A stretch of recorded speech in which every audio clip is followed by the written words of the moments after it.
Over 100 tourists every year lose their minds in this city. What do doctors say about this? How can a city drive people insane? Strange, very strange. And what about the new discoveries in the hidden tunnels beneath the Way of the Cross? Why are they being kept secret? Or the secret agreement between 3 different religions on the same stone that's lasted for centuries? This is not an ordinary city. This is the only city where Jesus had his Last Supper, was crucified, and is believed to have ascended to heaven. Come, let's dive into Jerusalem's secrets that will shock you. Let me tell you a true story. August 1969. A Canadian tourist named Dennis Michael Rohan checks into a small hotel in Jerusalem. He seems normal, friendly, just another visitor exploring the holy city. But 3 days later, he sets fire to one of the most sacred sites in the world, Al-Aqsa Mosque. When police arrested him, he claimed he was on a divine mission, sent by God to clear the way for the second coming of Christ.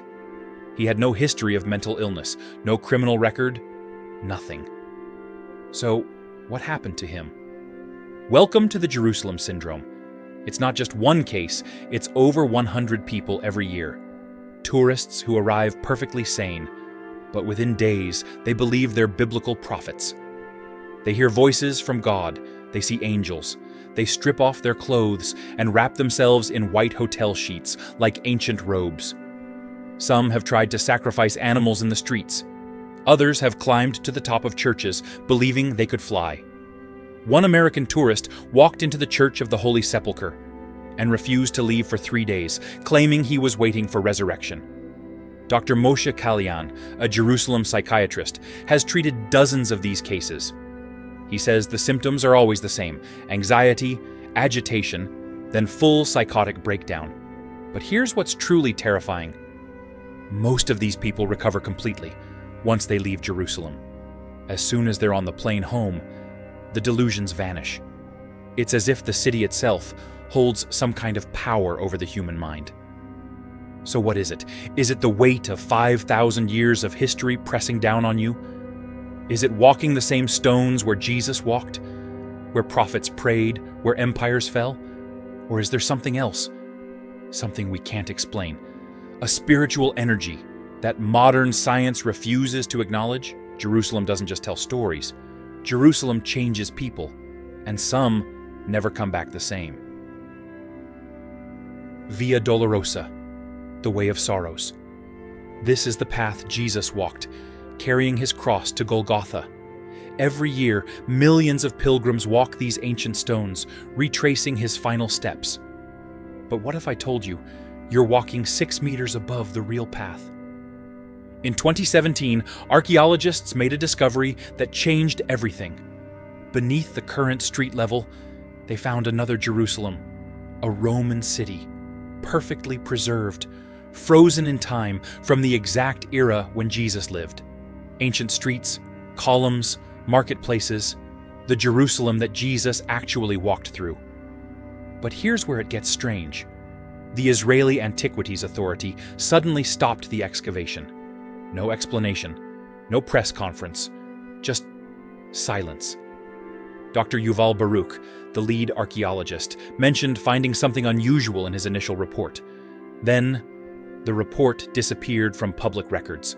Local workers who were there claim they found inscriptions, early Christian symbols, something that contradicted official historical narratives. One worker, speaking anonymously, said they discovered a chamber with markings that suggested it was used for secret gatherings. Could this have been where early Christians hid during Roman persecution? Was this beneath the actual path of the crucifixion? The tunnels run for kilometers, connecting to the Temple Mount, the Church of the Holy Sepulchre, everywhere. Some sections remain completely unexplored, sealed off.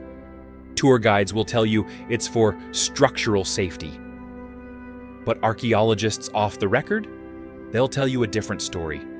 They say certain discoveries are too controversial, too politically sensitive, too religiously explosive, because in Jerusalem, finding the truth about the past can change everything about the present. What else is hidden down there? What are they protecting? Or what are they hiding? The stones beneath your feet hold secrets they don't want you to know. Welcome to the strangest religious agreement in human history, the Church of the Holy Sepulchre, where Christians believe Jesus was crucified, buried, and resurrected. 6 different Christian denominations share this sacred space: Greek Orthodox, Roman Catholic, Armenian, Coptic, Ethiopian, Syrian. And for over 800 years, they've been fighting over every inch of it, literally. In 2008, a fistfight broke out between Greek and Armenian monks during a religious procession. Police had to be called in. The reason? One monk moved a chair 18 inches. You see, every stone, every lamp, every nail in this church is claimed by someone. There's even a wooden ladder on the facade. It's been there since 1757. Nobody can move it, because nobody can agree who owns that section of wall, so it just stays there for 267 years. But here's the truly bizarre part. The key to this church, one of Christianity's holiest sites, is held by a Muslim family, the Jude family. For over 800 years, every single morning, a member of this family unlocks the door. Every night, they lock it. Why? Because in 1187, when Saladin conquered Jerusalem, the Christian factions were fighting so violently that he made a decision. Neither of you can be trusted with the key. So he gave it to a neutral Muslim family. And that arrangement has lasted ever since. Adib Jude, the current keyholder, still performs this duty every day. Think about that. The holiest site in Christianity, controlled by Islam, because Christians couldn't stop fighting each other. But it gets even stranger, just 500 meters away. The Western Wall, Judaism's holiest site, and another 200 meters. Al-Aqsa Mosque, Islam's third holiest site. 3 religions, 3 holy sites within a 5-minute walk, all claiming the same land, the same history, the same God. This is the only place on earth where you can stand on one spot and be in the sacred space of 3 different faiths. But this proximity hasn't brought peace. It's brought 5,000 years of bloodshed, crusades, conquests, wars, riots. Over what? Over stones. Over who has the right to pray. Where? And yet, every morning, a Muslim man unlocks a Christian church. Every evening, he locks it again.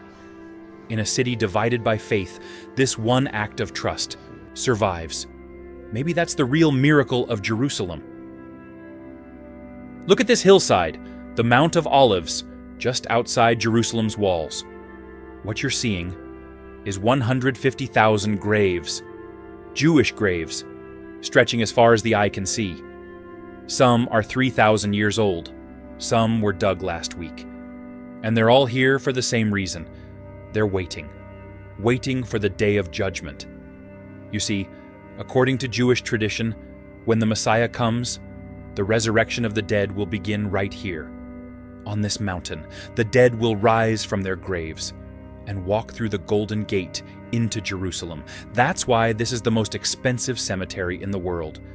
Families pay hundreds of thousands of dollars for a single plot, because being buried here guarantees you'll be first in line for resurrection. But here's where it gets interesting.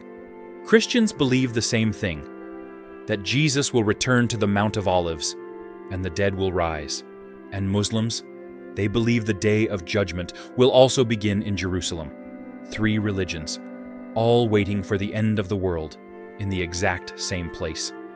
Now look at that gate, the Golden Gate, the eastern entrance to the Temple Mount. It's been sealed shut for over 500 years. Why? Because according to prophecy, the Messiah will enter Jerusalem through this gate.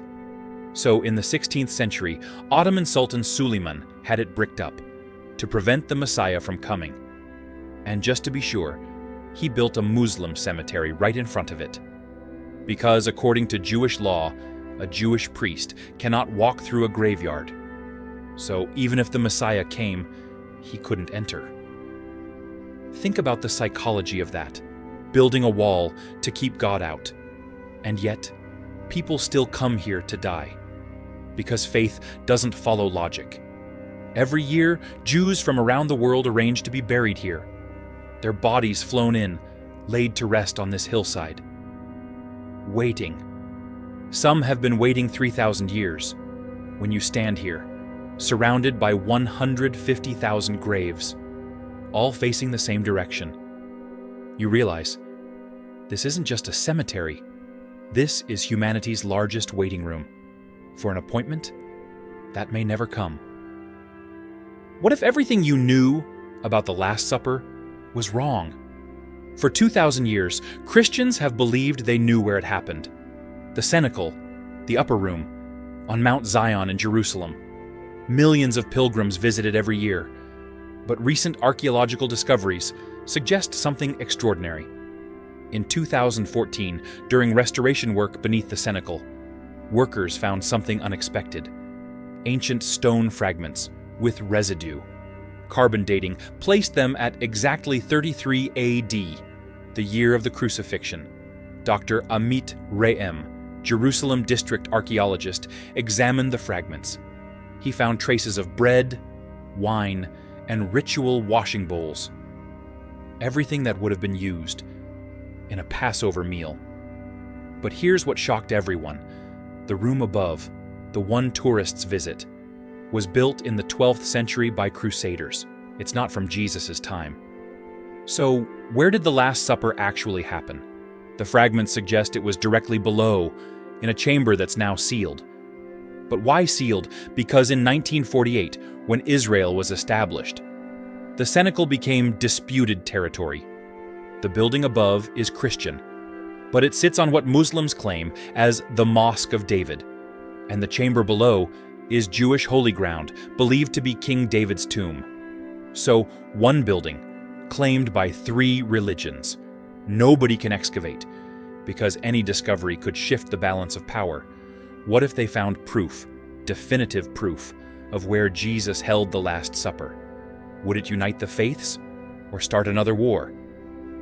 So the chamber remains sealed, and tour guides keep bringing pilgrims to the room upstairs, built 1,100 years too late. Because sometimes, the story is more important than the truth. But think about what's down there. The actual table, where Jesus broke bread and said, "This is my body." The actual cup. That became the Holy Grail of legend. The floor where he washed his disciples' feet. All of it, just meters below the surface, locked away. Because Jerusalem has learned that some truths are too dangerous to uncover. The greatest archaeological discovery in Christian history sits in darkness, waiting. If this journey touched your heart, share this video. Share it for Jesus. Share it with someone who needs to see this. 5 secrets. 1 city, a place where history and mystery collide, where faith drives people to madness, where the past is buried, and the future waits in graves. Jerusalem isn't just a city, it's a puzzle humanity has been trying to solve for 5,000 years. Hit that subscribe button for 3.discovery. What do you think? Tell us in the comments below. See you in the next discovery.